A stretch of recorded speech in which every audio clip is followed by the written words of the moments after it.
দর্শক আসসালামু আলাইকুম। দেশে প্রবাসী যারা এখানে দেখছেন, আমরা আজ কারণটা চলে আসছি। তো আমরা জানবো এই আলু, পুরান আলু নতুন আলু কী দরে বেচতেছে বা কী দরে বিক্রি হচ্ছে। আমরা দরদাম জানবো আজকে। আজকে 15 তারিখ 2024 সাল। তো আমরা জানবো এই ভাইয়ের কাছ থেকে আলু কী বেচতে কিনা হয় বা কী দাম। আসসালামু আলাইকুম। কেমন আছেন? আলহামদুলিল্লাহ ভালো। আপনার নাম কি? আমার নাম মোহাম্মদ ফজলুর রহমান।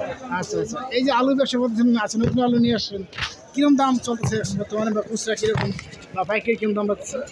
নতুন আলু মনে করেন এক দামে বিকায়, ভালো রস আছে না, দামের রস আছে নাই। হ্যাঁ 56 থেকে 70 72 বন্ধু কাট হইতে হবে। হ্যাঁ 72 টাকা কাট হলে ওটা 75 বা 80 ব্যস্ত হয় খুচরা।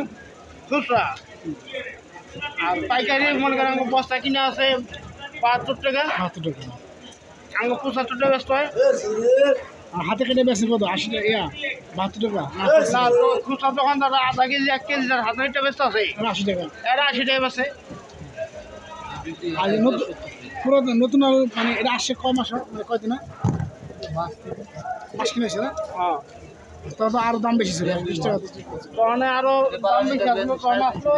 ইন্ডিয়ান আলু আসলো, হ্যাঁ আর এটা হলো দেশি আলু।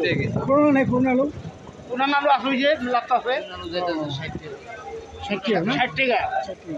60 টাকা। তো দৈনিক আমরা কত বস্তা বিক্রি হয়?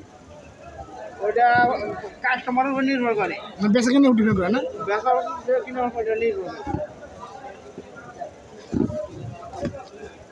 তো বেশ, আমরা আজকে কথা বললাম এই ভাইয়ের সাথে। ভাই কী নাম বলছিলেন যেন? মোহাম্মদ খলিলুর রহমান। খলিল রহমান। ভাই খলিল ভাইয়ের সাথে কথা বললাম যে আলু দরদাম জানলাম।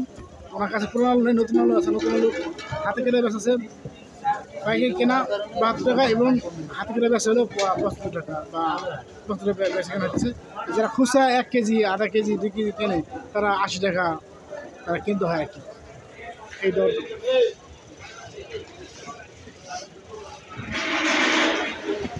ভাইয়া ভালো করে আসলাম। এর এক পাল্লা কত নেওয়া?